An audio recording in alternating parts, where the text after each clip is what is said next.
Hey guys, Matt Kentucky Range Time, back with another episode of our 38 Special 12 Block Test Series. And today we're looking at the Barnes TAC-TX flat base, all copper, large hollow point bullet. And this is the last of the all copper bullets I'll be testing in 38 Special. I've got, I think, 3 more of the XTP variations coming up here to finish out this series. And those will be coming up pretty shortly. All are in editing right now. And but this is the military law enforcement version of this bullet, and this was probably the star of the 357 Magnum test that we did, as far as a personal defense bullet, all the way down to the 2-inch Rossi stub nose in 357. These things did amazing. So I was pretty excited to get these in 38 Special and see what they would do and see where that lower velocity limit was that we got our outstanding performance out of these was. So, and we found it. So stay tuned, and we'll turn around and take a good look at the loading, and then we'll get on out to the range. All right, so loading here is CCI small pistol primers, Alliant power pistol powder, of course the Barnes TAC-TX FB. Here's a good look at those with the part numbers on them, and the loading. That gives you a good look at about how much of this bullet is down in this case, and of course 38 Special brass.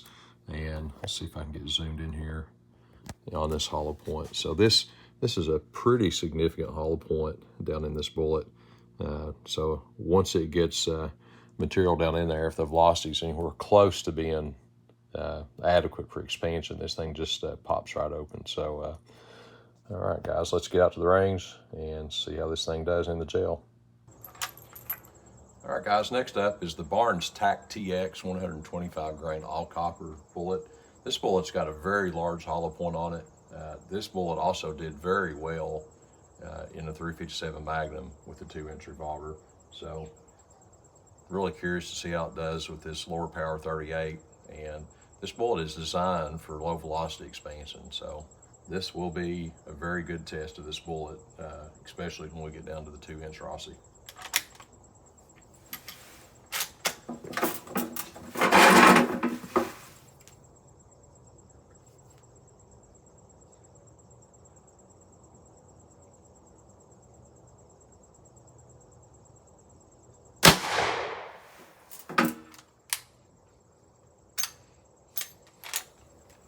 All right, velocity 1164.2, and pretty sure we got a catch. Let's go check it out.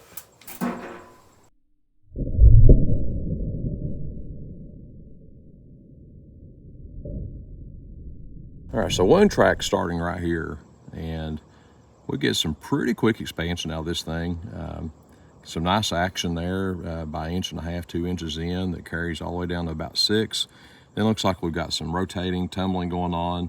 Opens back up for a nice permanent wound cavity around 8 inches that carries out to about 11 and a half.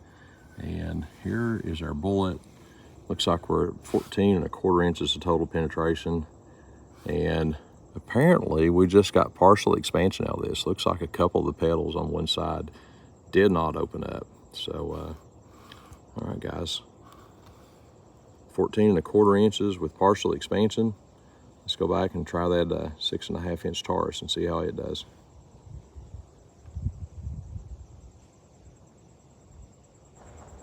All right, next up is the Taurus Tracker, 6.5 inch barrel with the Barnes TAC-TX 125 grain all copper hollow point.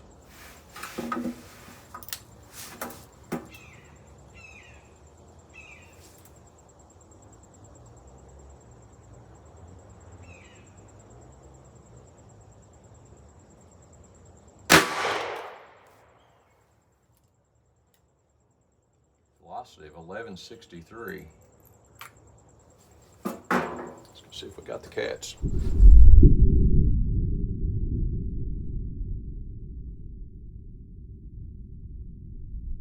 So our wound track is right here, and we've got nice permanent wound cavity down through here. Looks like we got immediate expansion, completely opened up here by about 1.5 inches, 2 inches.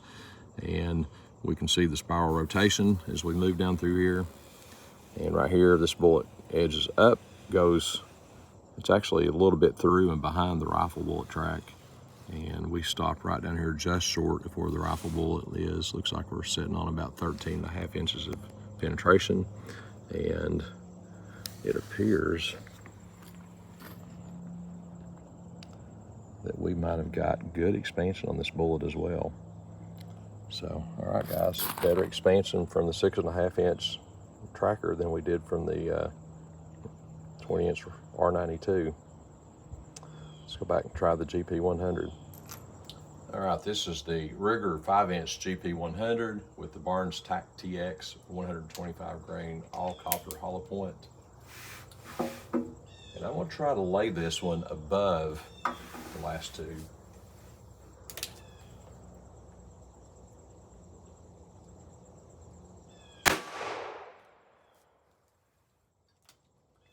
Velocity of 1160.8. And I think we got the catch. Let's go find out.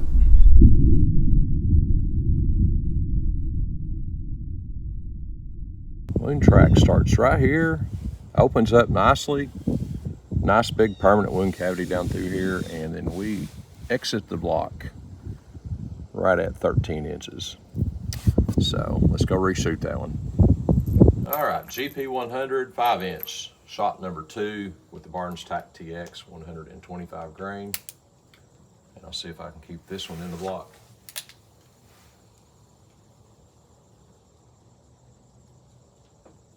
And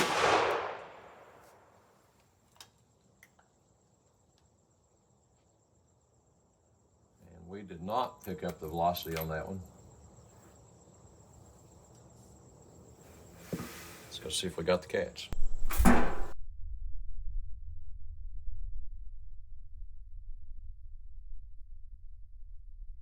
So wound track starting right here. And there was the first wound track. So these are the two wound tracks from the 5-inch Ruger, and they both look very nice. Substantial permanent wound cavity, nice expansion right up here at the front. And unfortunately, they pull almost the exact same trick all the way down through the block. Looks like the second shot exited just a ½ inch or so past the first one out here at about 13.5 inches. So, all right, let's go try for number 3, guys. Ruger GP100 5-inch barrel, shot number 3 with the Barnes 125 grain TAC-TX bullet.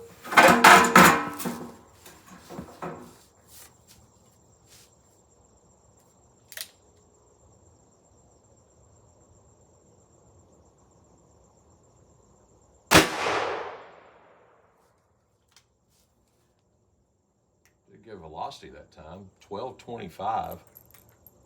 It's quite a bit faster than the first velocity we had. And I hope we got a catch. I'm afraid to say at this point.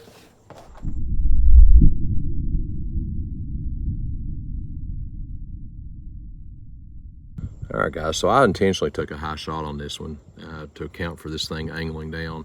Right here is our wound track starting. We got nice expansion in here, about an inch, inch and a half, and this permanent wound cavity follows all the way down through here, lays right in behind one of the other ones, and then comes out to about 14.5 inches of total penetration.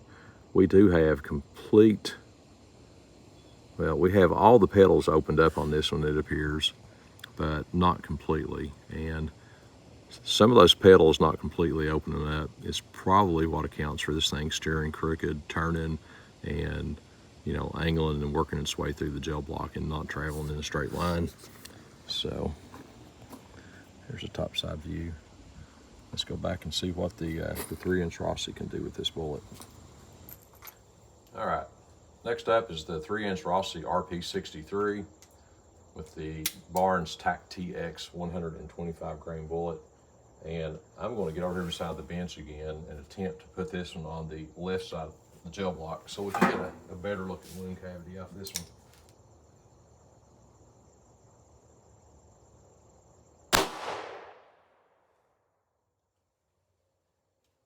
I think I already see that we didn't get a catch. 1215 on the velocity.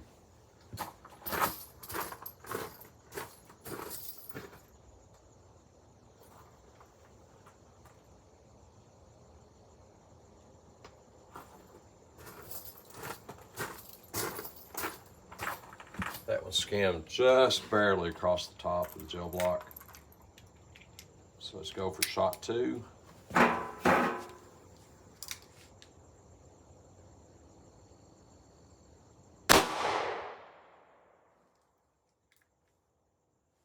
No velocity that time.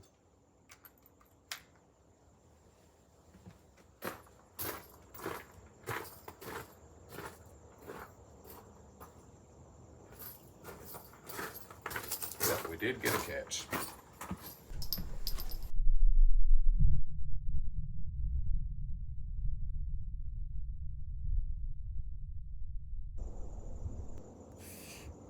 So the wound track for this 3-inch Rossi starts right here. Doesn't look like we got any expansion up front. Moving down through here, right here, the bullet is flipping. We got a decent permanent wound track. And in this area, it starts to curve down, straight line penetration, and looks like we have total penetration of about 17 3/4 inches with no apparent expansion at all on that bullet. So we caught something else too. Anyway, let's go back and try the 2-inch Rossi. All right, next up is the Barnes TAC-TX 125 grain all copper hollow point in the 2-inch Rossi snub nose.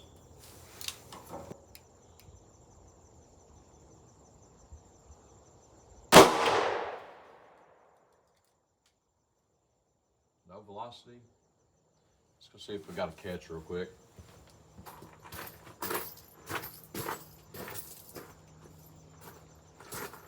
We did get a catch.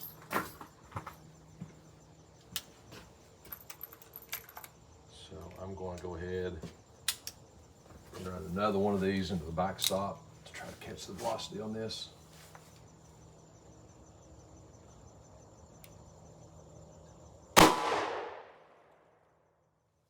We did get a velocity of 1069.8 feet per second. And let's go see what it did in the gel block.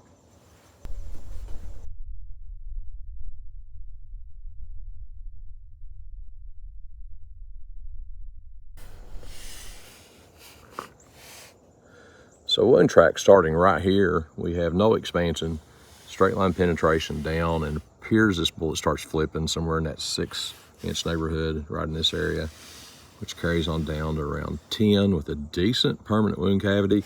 Then it's just straight line penetration all the way down here, just into the second gel block. We're looking at about 16.5 inches of total penetration, guys. So, all right, that wraps up the Barnes 125 grain TAC-TX bullet. And penetration down in the shorter barrels, but expansion is not as good as I was expecting it, honestly.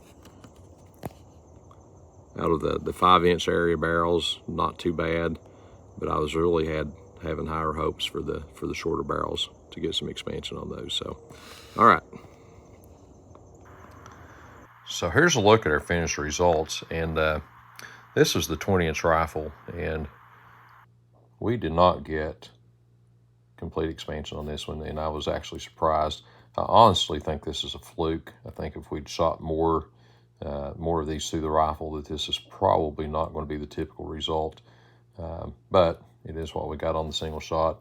This is the 6.5-inch Taurus. This is exactly what we were expecting for this round. The 5-inch GP100.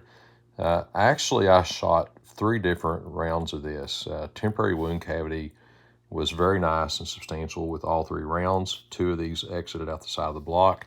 One of these you can actually see in slow motion. The second one that exited the block, it did look like it was expanded, pretty much all the way through.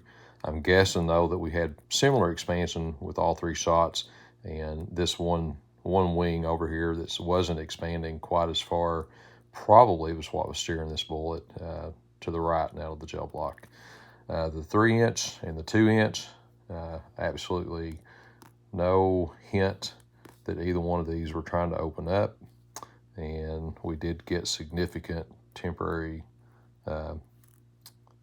wound channel with these when they started flipping as they went through the block, similar to what the Lehigh Defense Extreme Defender did. But we did, since these were a heavier bullet, we did drive these in deeper. I think these were in somewhere around 16 and maybe 18 inches of total penetration. So, you know, the velocity of the 3-inch was about the low limit for the expansion on this, which is actually kind of deceiving. Actually, the 5-inch was just a little bit slower on the velocity than what this one was. So maybe the fact that this one didn't open up was just a fluke as well. But I'm going to say that somewhere just south of 1,200 foot per second is where this bullet is going to stop expanding. And for 38 special, that actually hits in that 2 to 3 to 4 inch barrel length distance. So, all right, guys. So the Barnes TAC-TX flat base bullet, 125 grain, and out of the longer barrels, this bullet, it did amazing, similar to the results that we got all the way down out of the 2-inch with the 357 mag load. But in that 2, 3, and possibly up to the 4-inch barrel length, this bullet just does not have enough velocity in 38 special to open up, and doesn't mean that it can't be effective. It was as effective as the 100 grain Lehigh Defense Extreme Defender bullet was, in that it did go in and flip and tumble, and we got a really nice temporary and some permanent wound cavity damage when this thing started flipping. And we did get some really good penetration out of this. Penetration with the heavier bullet was looking at about 16, I think, and 18 inches of overall penetration for the 3-inch, and 16 inches with the 2-inch model. So Barnes TAC-TX, this would make a good bullet.